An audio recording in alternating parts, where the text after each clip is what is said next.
Padre, del Hijo, del Espíritu Santo. Dios les bendiga, hermanos. Sean todos bienvenidos al canal La Fe de la Iglesia.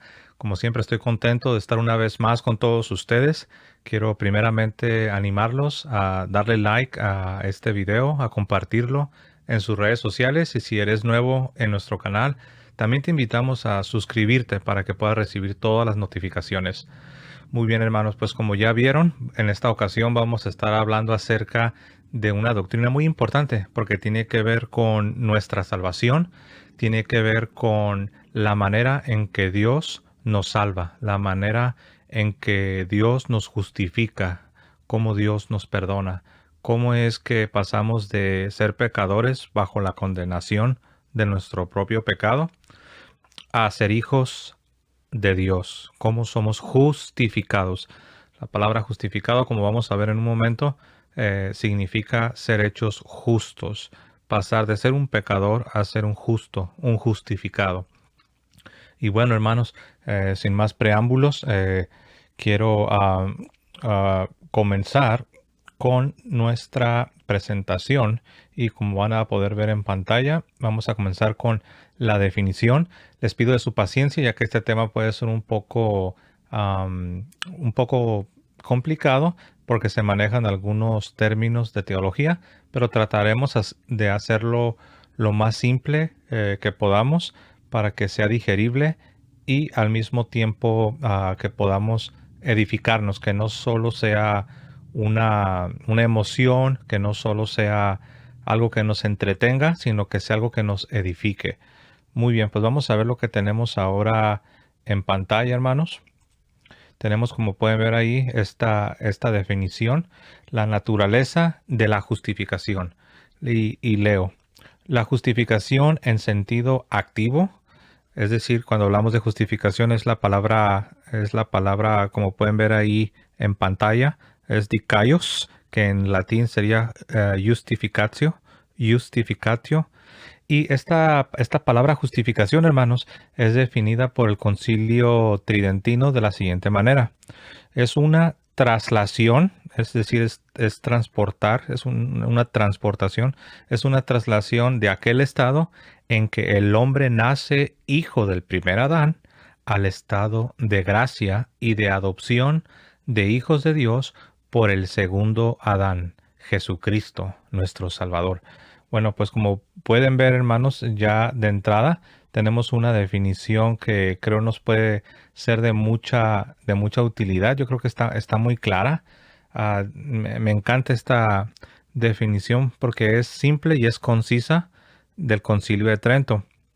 Y dice, una vez más la leo, una traslación de aquel estado en que el hombre nace hijo del primer Adán al estado de gracia. O sea que esta traslación de la que está hablando, hemos sido trasladados de ser hijos del primer Adán a ser ahora por adopción hijos de Dios por el segundo Adán, que como nos dice también la definición, es nuestro Señor Jesucristo. Él es el segundo Adán.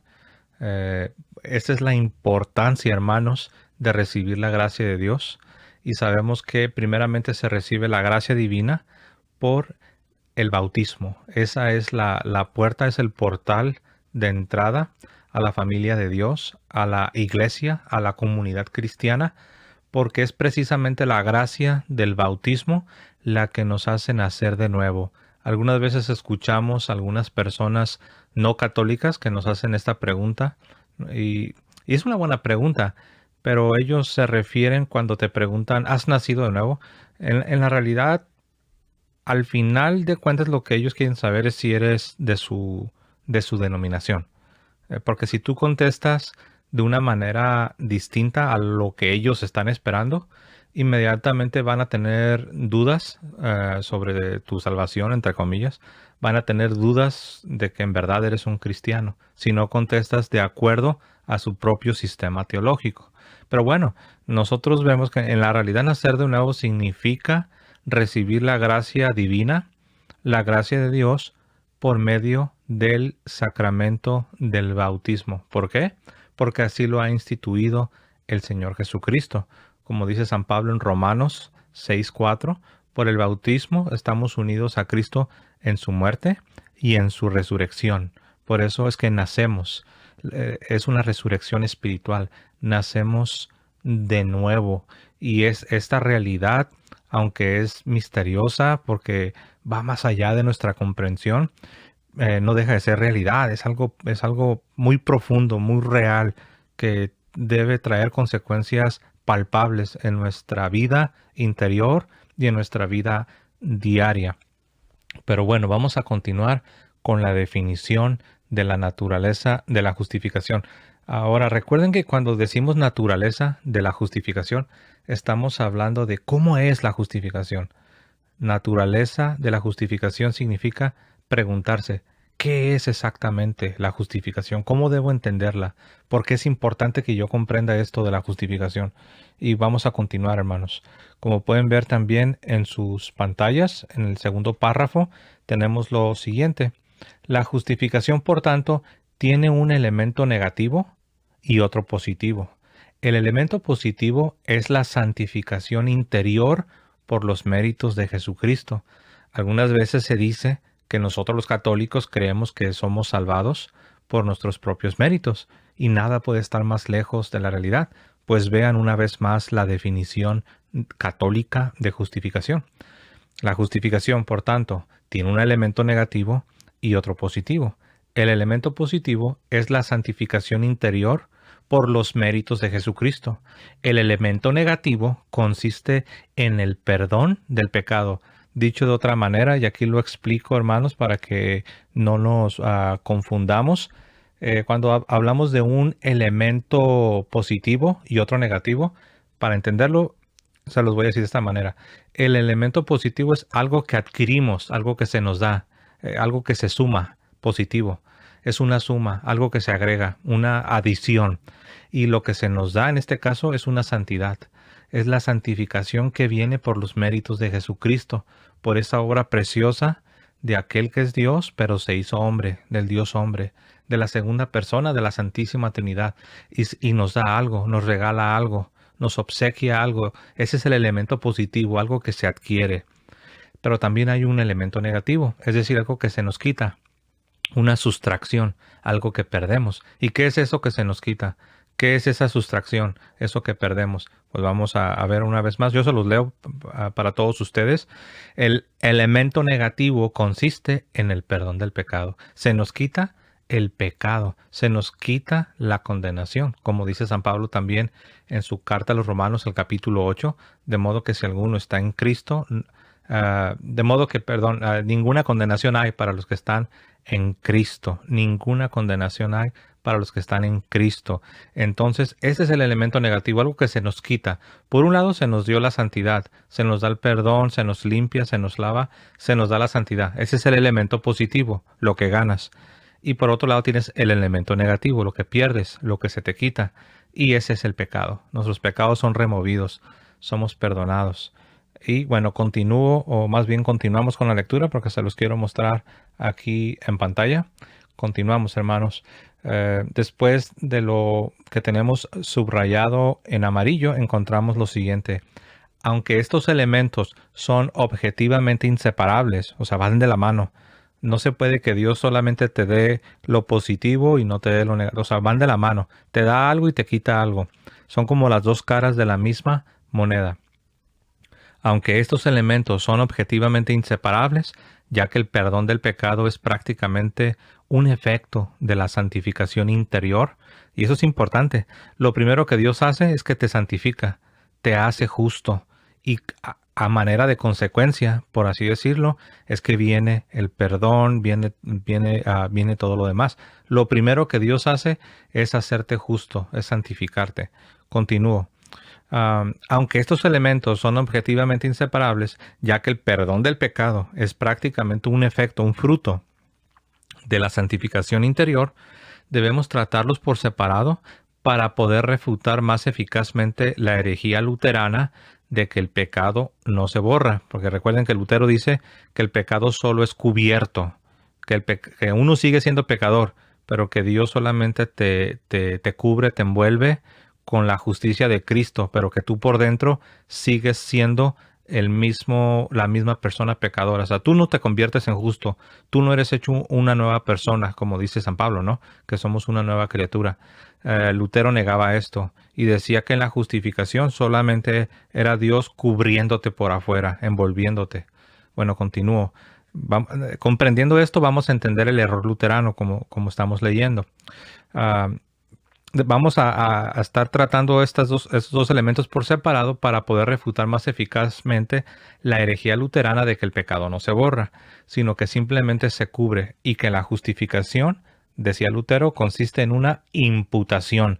Ustedes van a escuchar a aquellos que promueven la herejía luterana, aquellos que se hacen llamar protestantes reformados, que les van a insistir mucho en esta idea de imputación. Es decir, una justicia que se te impone, algo que te rodea como un casco, como una burbuja. Y nosotros los católicos no creemos eso.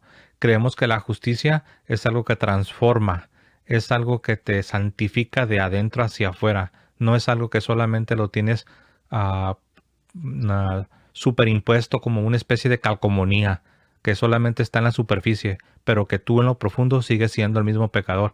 Eso nosotros no lo creemos y ese fue el error de Martín Lutero. Pero vamos a continuar. Como vamos a ver ahí en el siguiente párrafo, tenemos lo siguiente. El elemento negativo de la justificación, porque recuerden que son dos caras de la misma moneda, pero lo vamos a tratar de manera separada para comprender bien y refutar con eficacia el error de Martín Lutero. Número 1. Lutero sostenía que la naturaleza humana estaba radicalmente depravada, y aquí presten atención a esa frase, radicalmente depravada. Ellos creen en lo que se le llama la depravación total, que el hombre está del todo corrupto. Es una depravación total, donde todo lo que el hombre es está infectado por el pecado, de tal forma que ya no hay en nosotros nada que podamos hacer para movernos en una dirección que agrade a Dios. Pero eso es un error y lo vamos a ver en un momento el por qué es un error. Bueno, continuamos. Lutero sostenía que la naturaleza humana estaba radicalmente depravada por el pecado original y que la justificación consiste en que el pecado original y mortal ya no se imputa al pecador. Es decir, no se borra, sino que se cubre por los méritos de Cristo. Así es como lo explicaba Martín Lutero. ¿Ok? Y continuamos aquí. Letra A. El perdón de los pecados, por tanto, según Lutero, consiste simplemente en que ya no se imputan los pecados. O sea, no es de que ya no seas pecador. No es de que tus pecados ya hayan sido arrancados o borrados, sino que ahí están. Tú sigues siendo un pecador. Pero decía Lutero, la única diferencia, decía Martín Lutero, hermanos, es que aunque tú sigues siendo un pecador y no ha tomado lugar una transformación interna, una santificación interna en el alma, en el corazón, aunque tú sigues siendo un pecador, lo único que sucede cuando Dios te justifica, decía Lutero, es que Dios ya no te los toma en cuenta. O sea, sigues siendo pecador, eres un pecador, pero ya Dios no te los echa en cara, por así decirlo. Y eso es un error porque no es lo que la Sagrada Escritura enseña. Simplemente, como ya mencioné hace un momento, está el pasaje de 2 Corintios 5:17, el cual dice, de modo que si alguno está en Cristo, nueva creación es. He aquí todas las cosas son hechas nuevas, las cosas viejas han pasado.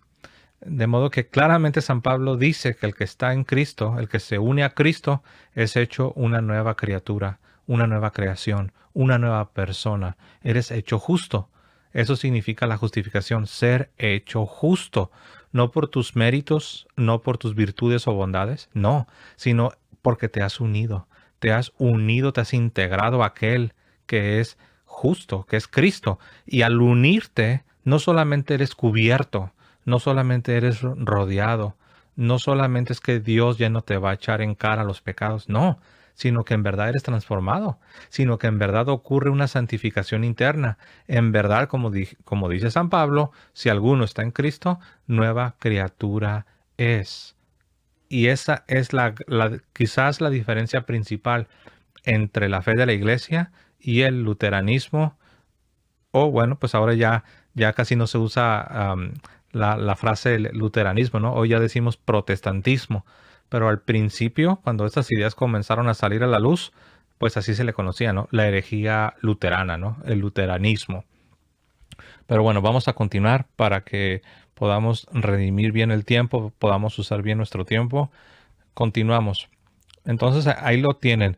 El perdón de los pecados, por tanto, según Lutero, consiste simplemente en que ya no se imputan los pecados. O sea, ya Dios no te los toma en cuenta, ya no te los echa en cara, aunque tú sí sigues siendo pecador, pero ya Dios no te los toma en cuenta, ya no se te imputan los pecados, decía Lutero. Esta herejía fue incorporada en la fórmula de la concordia. Si tú te quieres enterar bien de qué creen los luteranos, tienes que buscar la fórmula de la concordia. Es un libro que tienen los luteranos. En la fórmula de la concordia, perdón, y en otros libros simbólicos de la Iglesia luterana y posteriormente adoptada por Calvino. Por ejemplo, hace un momento vimos lo de la depravación total. Los que conocen el calvinismo saben que Juan Calvino adoptó esa idea de la depravación total y lo incorporó a lo que es el calvinismo. Pero bueno, continuamos. Letra B o inciso B, la Iglesia Católica siempre ha sostenido que la justificación es una renovación del alma por la que se borran los pecados del hombre, y éste se convierte en verdaderamente justo. No es de que Dios solo te considere, no es de que Dios solamente ya no te los echa en cara tus pecados, no, sino que hay una conversión, se convierte en verdaderamente justo. Esto se aplica en primer lugar al pecado original. O sea, lo primero que es borrado es el pecado original que heredamos de nuestros primeros padres. Y aquí vamos a ver lo que dice el concilio tridentino. Sí, dice el concilio de Trento, si alguien niega que por la gracia de nuestro Señor Jesucristo, que se confiere en el bautismo, esta gracia se confiere, se transmite en el bautismo, perdón. Si alguien niega que por la gracia de nuestro Señor Jesucristo, que se confiere en el bautismo, si alguien niega que por la gracia se remite, o sea, se perdona, se remite la culpa del pecado original, o incluso afirma que no se quita todo lo que tiene de verdadero y propio el pecado, sino que alguien dice que solo se levanta o no se imputa, sea anatema, es decir, sea excomulgado, sea cortado de la comunión. ¿Por qué? Porque si no se corta el cáncer, el cuerpo entero se envenena.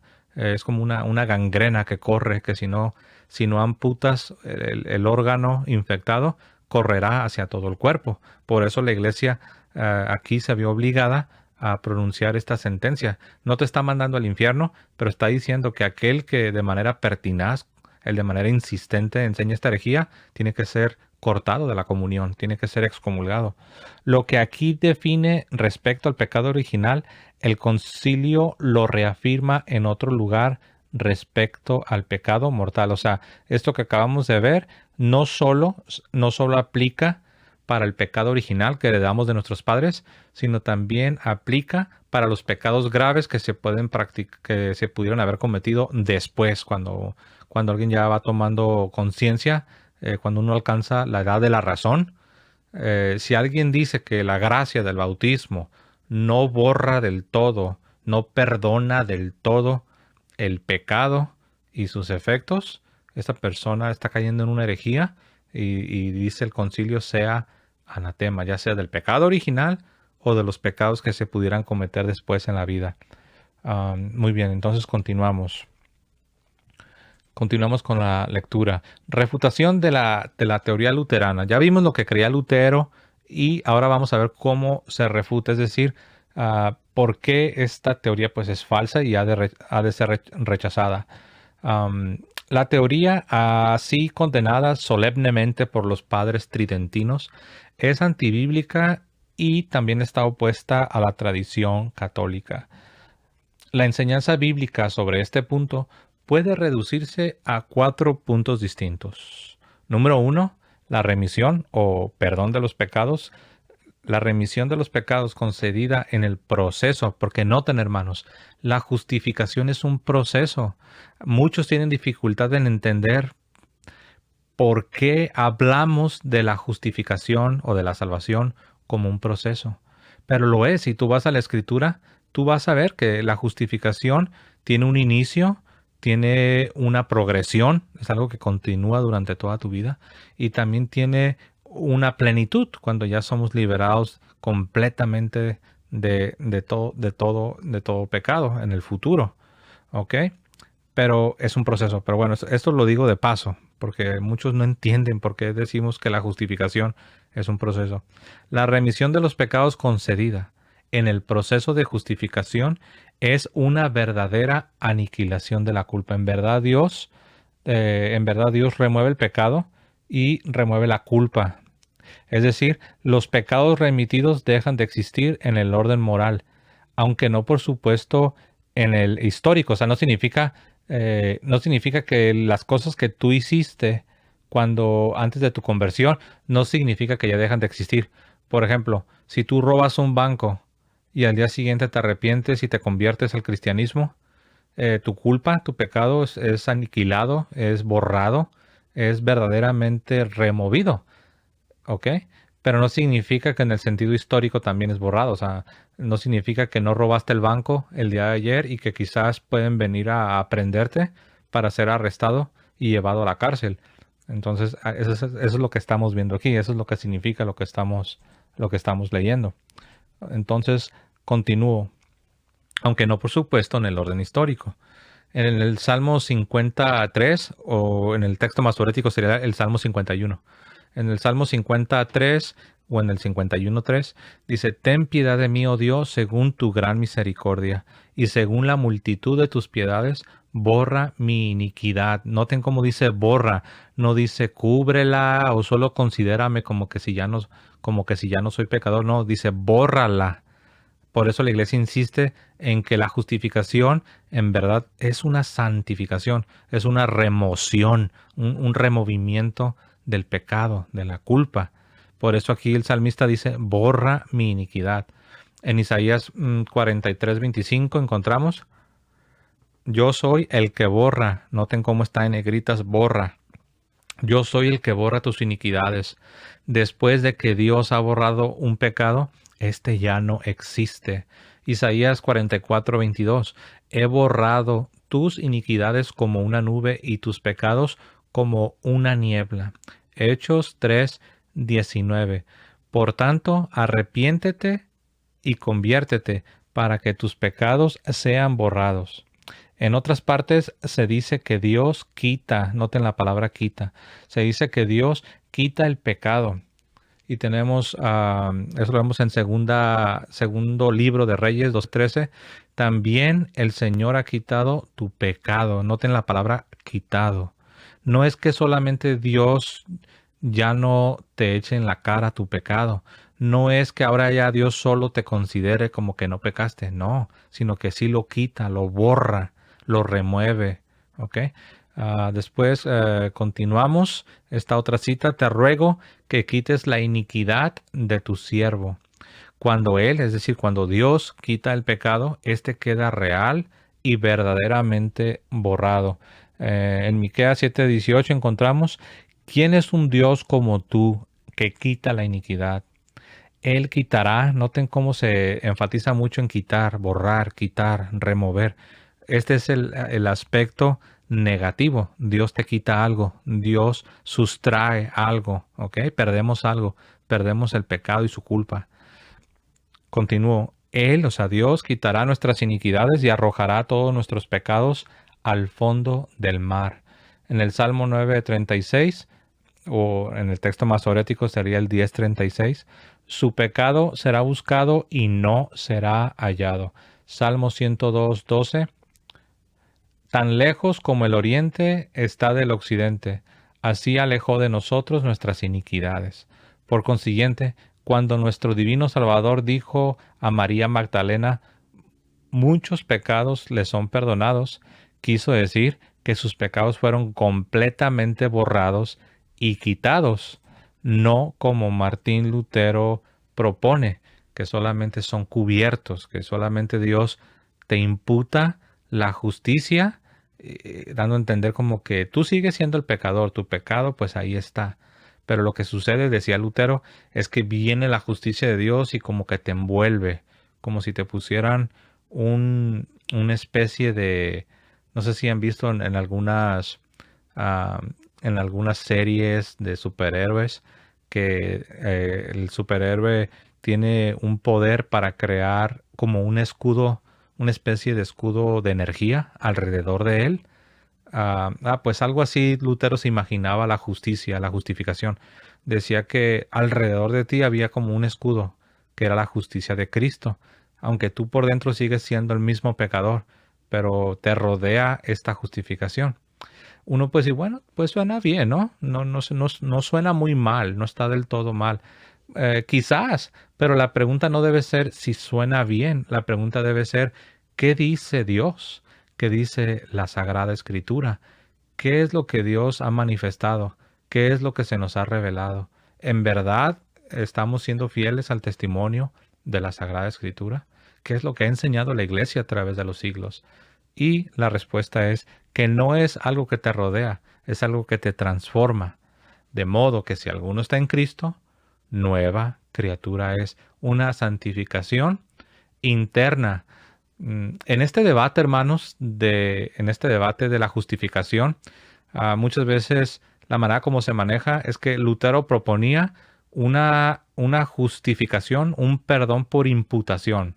O sea, una justicia que Dios te pone encima de ti y que te rodea. Mientras que la Iglesia Católica, lo que nosotros creemos es una infusión. ¿Qué significa una infusión? Que esa justicia viene adentro de ti y te hace nacer de nuevo.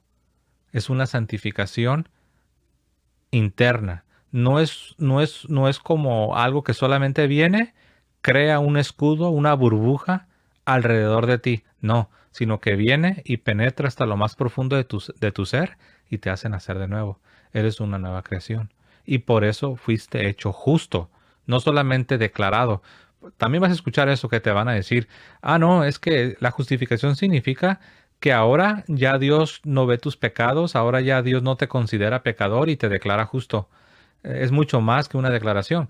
Nosotros no estamos en contra de la idea de que Dios te declare. De lo que estamos en contra es de la idea de afirmar que solo es una declaración.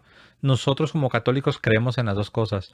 Creemos que Dios nos transforma, nos santifica desde adentro hacia afuera y también en virtud de esa santificación interna, en virtud de esa transformación, en virtud de esa nueva criatura, de esa nueva creación, también nos declara como lo que en verdad somos, justos en Cristo, no por nuestros méritos personales, sino por los méritos de Jesucristo.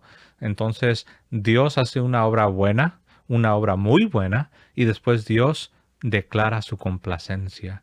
No es de que solamente Dios ya no ve tu pecado, no, sino que más bien ve la obra de Cristo y en virtud de esa obra de Cristo en el corazón es que te declara justo. El problema de Lutero es que él solo se quedaba con la declaración. Él insistía tajantemente que la justificación, que el perdón solamente era una declaración, una especie de veredicto legal que un juez, imagínate la corte, imagínate una corte judicial, y él veía la salvación, Lutero veía la justificación como algo que solamente el juez declara. Tú eres culpable, pero el juez te declara inocente. Y así no es. Es algo más profundo, más sólido, más fuerte, porque sin Cristo somos culpables, sin Cristo somos pecadores y sin Cristo estamos destinados a la condenación. Sin embargo, la obra de Cristo, lo que hace con el que se arrepiente, con el penitente, con el que se quebranta de corazón, es que nos transforma, nos hace nuevos, nos hace una nueva criatura. Y y después viene la declaración. pero Lutero no creía en esta transformación. Él decía que era una declaración, era un veredicto, algo que solamente se declara. Y ese es un error. Pero vamos a continuar, hermanos. Como pueden ver ahí en su pantalla, en el número 2, la justificación lava el alma de la iniquidad y purifica el corazón. En el Salmo 54, o en el texto más masorético sería el 51:4, dice esto: lávame aún más de mi iniquidad y límpiame de mi pecado. Isaías 1:16 nos dice: lavaos, sed limpios. Una vez lavados los pecados, el corazón queda limpio y puro. Ezequiel 36:25, y derramaré sobre vosotros agua limpia, y quedaréis limpios de toda vuestra inmundicia. Y os daré un corazón nuevo. Primera a los Corintios 6:11, y tales, es decir, los fornicarios y toda la lista de pecados, dice, y tales eran algunos de vosotros, pero habéis sido lavados, pero habéis sido santificados, pero habéis sido justificados. ¿Sí se dan cuenta, hermanos, cómo esto es distinto a lo que Lutero enseñaba? Lutero enseñaba que solo Dios ahora ya no te echa en cara los pecados, solo Dios ya no te los imputa, ahora ya Dios te considera como que eres justo, aunque no eres justo, sigues siendo un pecador. Por eso él tenía una frase que esta frase representa su teología. La frase de Lutero es que el hombre es simultáneamente un pecador y un santo. Simultáneamente pecador, simultáneamente santo. Como si tuvieses una especie de doble personalidad. Y eso no es lo que enseña la Escritura, por lo tanto no lo enseña la Iglesia. De modo que si alguno está en Cristo, nueva creación es. Todas las cosas viejas han pasado y todas son hechas nuevas, perdón. Y Lutero no, él decía que no, que al mismo tiempo eras un pecador y al mismo tiempo eras un santo, y eso no lo enseña la Iglesia, no lo enseña la Sagrada Escritura, por lo tanto no debemos creerlo. Muy bien, continuamos entonces. Eh, seguimos. Muy bien, ahí donde vemos, dice, la pureza sin mancha ocupa el lugar de la impureza que antes ensuciaba el alma del pecador. En el Salmo 59 o el 51:9, me rociarás con hisopo y quedaré limpio, me lavarás y quedaré más blanco que la nieve. Isaías 1:18, si vuestros pecados son como la grana, quedarán blancos como la nieve, y si son rojos como el carmesí, quedarán blancos como la lana. Ningún rastro de pecado queda en el alma después de haber sido lavada en la preciosa sangre de Cristo. Apocalipsis 1:5, Jesucristo nos amó y nos lavó de nuestros pecados con su propia sangre. Primera de Juan 1:7, la sangre de Jesucristo nos limpia de todo pecado. Continuamos. La justificación es un despertar del pecador de la muerte a la vida, un paso de las tinieblas a la luz. Primera de Juan 3:14, sabemos que hemos pasado de la muerte a la vida, porque amamos a los hermanos. El que no ama permanece en la muerte. Colosenses 2:13, y a vosotros cuando estabais muertos en vuestros pecados, os ha dado vida juntamente con él, perdonándoos todas las ofensas. Efesios 5:8, porque antes erais tinieblas, pero ahora sois luz en el Señor. Y aquí voy a regresar un momento con ustedes.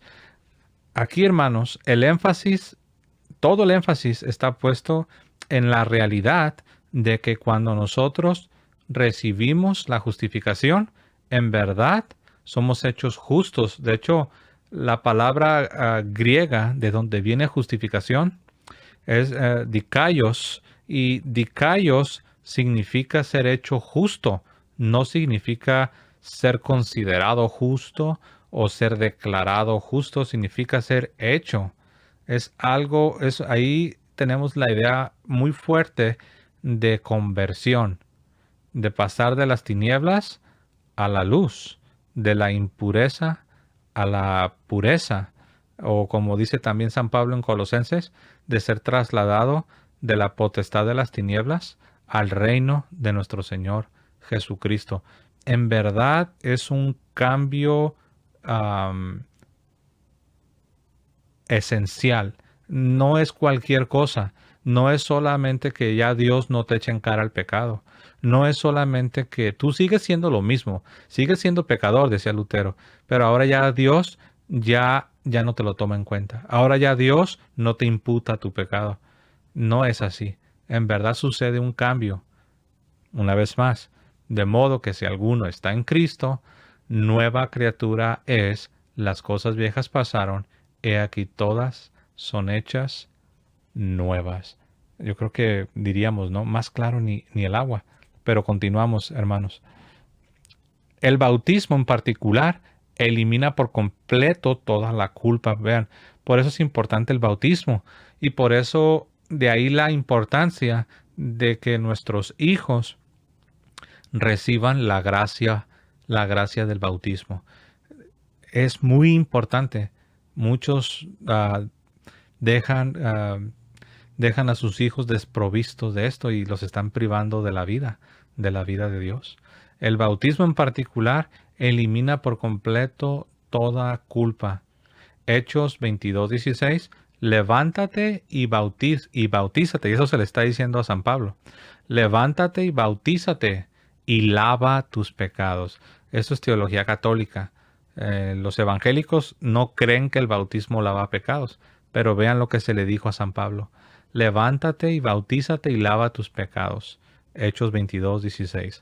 Por lo tanto, aunque la concupiscencia, o sea, la inclinación a hacer lo malo, aunque la concupiscencia permanece, aún después de ser bautizados, no significa que ya no tenemos la tentación o que ya somos inmunes. No, aún tenemos esta consecuencia que es la concupiscencia, esa inclinación al pecado, ¿no? Aunque la concupiscencia permanece, el alma ya no tiene nada condenable. Es decir, ningún rastro de pecado original o mortal. Los pecados, si alguien se bautiza ya con una edad ya de donde ya pecó mortalmente, pues cuando recibe el bautismo su pecado es borrado, el original como el mortal. Y tenemos ahí Romanos 8:1. Ahora pues no hay condenación para los que están en Cristo Jesús. Continuamos con la lectura. No hace falta una agudeza especial para percibir que esta enseñanza bíblica se opone irremediablemente a la teoría protestante de la imputación. Si como alegan los luteranos, Dios se limitara a declarar, no tenéis la palabra declarar, ellos dicen que la justificación es solo una declaración, como un juez que pronuncia el veredicto en la corte. Pero recuerden, es mucho más que eso. Es una transformación, una santificación interna en el alma. No es solamente una declaración, un pronunciamiento, un veredicto. Es mucho más. Es más existencial. Es algo ontológico. Cambia tu identidad. Por eso se dice que ahora en Cristo somos una persona nueva. Continúo. Dios dice, si como alegan los luteranos, Dios se limitara a declarar justo al creyente, la justificación no borraría o quitaría el pecado, como ya lo vimos en todos los pasajes del Antiguo Testamento y del Nuevo. La justificación no borraría o quitaría el pecado, ni podría decirse con verdad, o sea, con justicia, que la luz y la vida ocupan el lugar de la muerte y las tinieblas, como ya lo vimos en los pasajes del Nuevo Testamento, que dicen que pasamos de la muerte a la vida, de las tinieblas a la luz.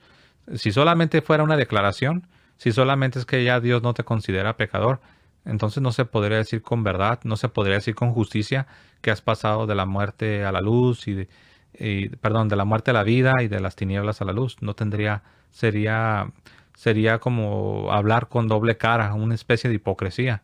Sigue siendo pecador, sigue siendo el mismo miserable, pero pues ya simplemente ya no se te declara. No, eso no es coherente con el testimonio de la Sagrada Escritura. Ni podría decirse con verdad que la luz y la vida ocupan el lugar de la muerte y las tinieblas.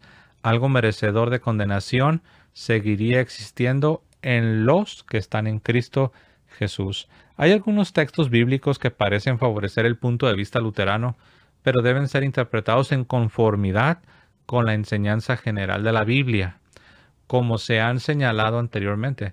Entre estos textos se encuentra el Salmo 31:1, y lo voy a leer. Bienaventurados aquellos cuyas iniquidades son perdonadas y cuyos pecados son cubiertos. Noten ahí la palabra cubiertos. Algunos luteranos han intentado usar este pasaje para decir, ves, aquí dice que son cubiertos. Por eso nosotros creemos que no es una transformación, sino es algo que ya Dios te cubre, pero dentro de ti sigues con pecado, solamente se te cubre. Bueno, vamos a ver. Y cuyos pecados son cubiertos. Bienaventurado el hombre a quien el Señor no le ha imputado pecado y en cuyo espíritu no hay engaño. El paralelismo aparente en este versículo nos permite concluir que cubierto se utiliza en el sentido de remitido, o sea, perdonado, y que aquel a quien el Señor no ha imputado el pecado es idéntico al hombre en cuyo espíritu no hay engaño. Es decir, el mismo versículo aclara el sentido de la expresión cubierto y de la expresión no ha imputado el pecado. Es el hombre en cuyo espíritu, no hay nada más profundo que el espíritu del hombre, en cuyo espíritu no hay engaño. No solamente es que Dios no te considere, no solamente es que Dios te considere como que no tienes engaño, no, sino que en cuyo espíritu no hay engaño. En verdad, en lo más recóndito, en lo más profundo de tu ser, no hay engaño. No es solamente que ya Dios no lo considera o que Dios se hace como que si no lo ve. En verdad, una transformación ocurre. El texto se refiere manifiestamente a un perdón real de los pecados, pues en cualquier pecado que Dios cubra y deje de imputar, debe ser borrado y barrido, porque todas las cosas están desnudas y abiertas a los ojos del Creador omnisciente. Otro texto favorito de los teólogos luteranos es Romanos 7:17, el cual dice, ahora bien, ya no soy yo quien lo hace, sino el pecado que mora en mí. Este pasaje se refiere claramente a la concupiscencia, a la inclinación de pecar. Se refiere claramente a la concupiscencia que permanece en el pecador después de la justificación, pero que Romanos 8:1 y Santiago 1:14 no es verdadera y propiamente pecado, sino que simplemente se llama pecado por metonimia, porque en palabras del Concilio Tridentino es de pecado e inclina al pecado. Y aquí voy a detenerme un poco para volver con ustedes. ¿De qué estamos hablando? Estamos hablando de que la concupiscencia propiamente, propiamente hablando, en el sentido más estricto, la concupiscencia es lo que todavía permanece en nosotros después de que Dios nos justifica, después de que Dios nos perdona, después de que recibimos la gracia de Dios en el bautismo o más adelante en la vida cristiana por medio de los otros sacramentos. Dios te perdona. Sin embargo, aún tenemos esa concupiscencia, esa inclinación, esa tendencia al pecado.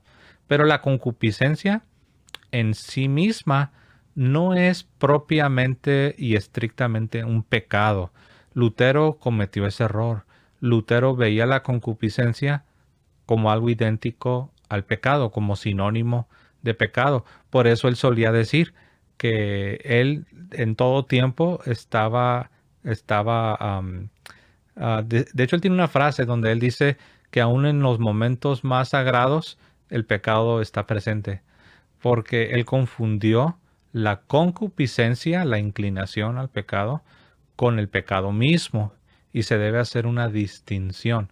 Ahora, el mismo Concilio Tridentino, el Concilio de Trento, que lo estamos citando constantemente porque es el concilio que refuta los errores luteranos. El propio Concilio de Trento nos dice que la concupiscencia en la Sagrada Escritura algunas veces se maneja la terminología de pecado, pero se debe entender por metonimia, es decir, como nos dice el concilio, que es de pecado, porque si tú preguntas, ¿cuál es el origen de la concupiscencia? ¿Viene acaso de Dios? La respuesta es no, no viene de Dios. Es ciertamente el origen de la concupiscencia es a causa del pecado y también inclina al pecado, ¿ok? Es de pecado e inclina al pecado. Estamos hablando de la concupiscencia, de esa inclinación con la que permanecemos aún después de recibir el perdón, aún después de recibir la gracia de la justificación. Yo a los niños se los explico más o menos de esta forma. Imagina que de tu lado derecho tienes lo bueno, las cosas buenas, las cosas santas. Y de tu lado izquierdo tienes lo malo, ¿ok? El pecado. Pues la concupiscencia es una especie de predisposición, una especie de inclinación hacia lo malo. Pero es una inclinación, no significa que por el hecho de experimentar esa tentación o esa inclinación, no significa que ya abrazaste el pecado, no es idéntica al pecado. Aunque si tú preguntas cuál es el origen de la concupiscencia, es cierto, viene a causa del pecado e inclina al pecado, pero no es idéntica al pecado. Por eso es importante la teología. Por eso es importante no solo tener un conocimiento bíblico, sino es importante tener el conocimiento teológico, es decir, la reflexión de la iglesia, la reflexión de los maestros de la iglesia sobre la Sagrada Escritura y la tradición. Eso es muy importante. Cuando uno no toma en cuenta lo que es la reflexión teológica de la iglesia, basándose en la escritura, basándose en la tradición y con las formulaciones que la iglesia nos da por medio de los concilios, por medio de las cartas apostólicas, cuando uno se olvida de todo eso, es cuando uno está propenso a caer en infinidad de herejías. Tal es el caso del mundo protestante. Ellos ignoran el magisterio, ignoran la reflexión teológica de la iglesia, no la aceptan. ¿Y qué sucede? Que muchos grupos en el mundo protestante terminan abrazando herejías. Lutero dejó de tomar en cuenta a la iglesia y cayó en un error. ¿Cuál fue su error? Que él veía la concupiscencia como idéntica al pecado. Y ese fue el error que lo llevó a formular una teología de la justificación, una teología de la salvación errónea. Y tú dirás, ¿y por qué todo esto es importante? Es muy importante porque si tú tienes tu teología errónea, va a repercutir en tu vida diaria. Dependiendo de la teología que tengas, es la manera en que vas a lidiar, en que vas a interactuar con el pecado. Si tienes la teología errónea, tu forma de lidiar con el pecado va a ser afectada. Por eso es menester, es necesario que te asegures que tienes la teología no de un individuo, no de un rebelde, no de un grupito de personas, sino que tienes la teología de la iglesia. Continuamos.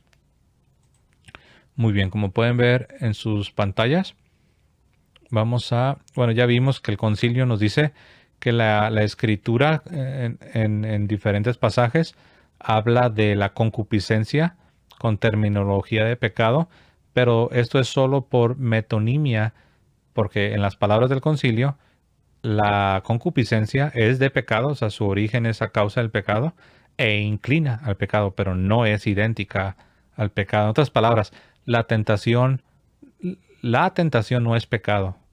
¿Ok?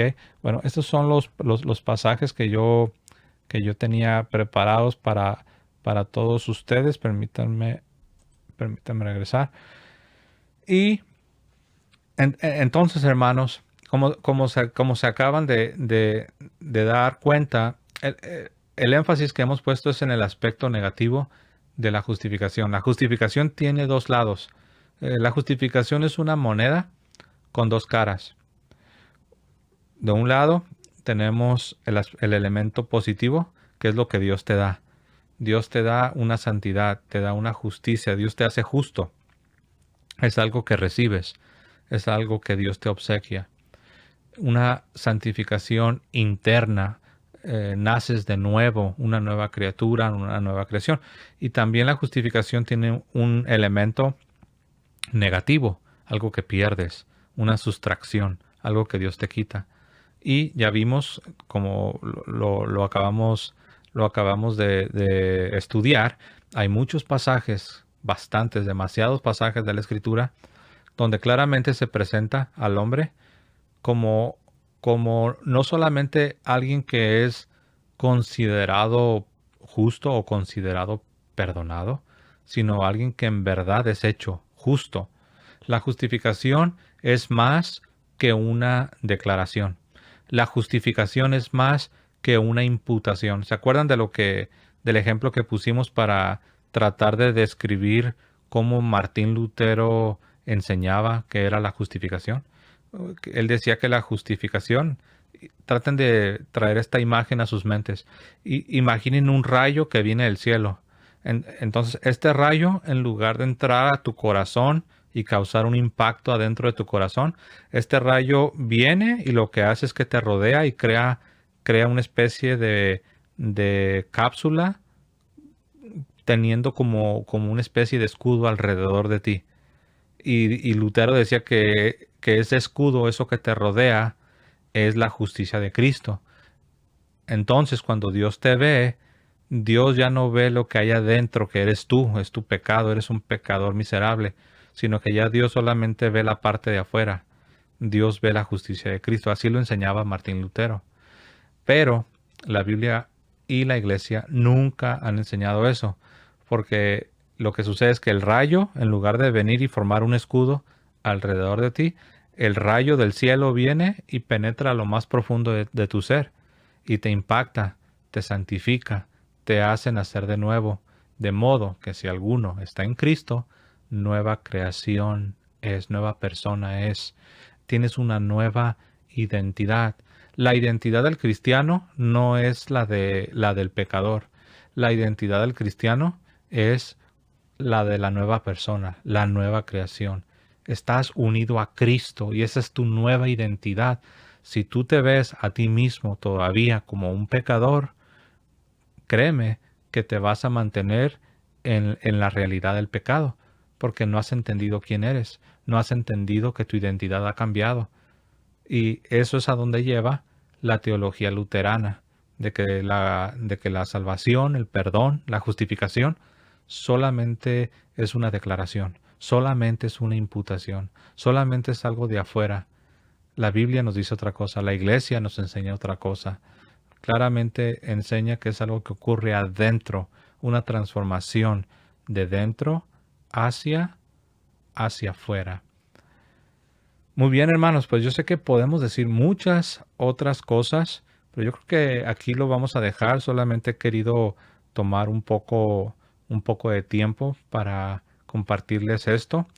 Repito, hay muchos otros aspectos que pudimos haber considerado, pero eso lo podemos hacer más adelante en otro programa.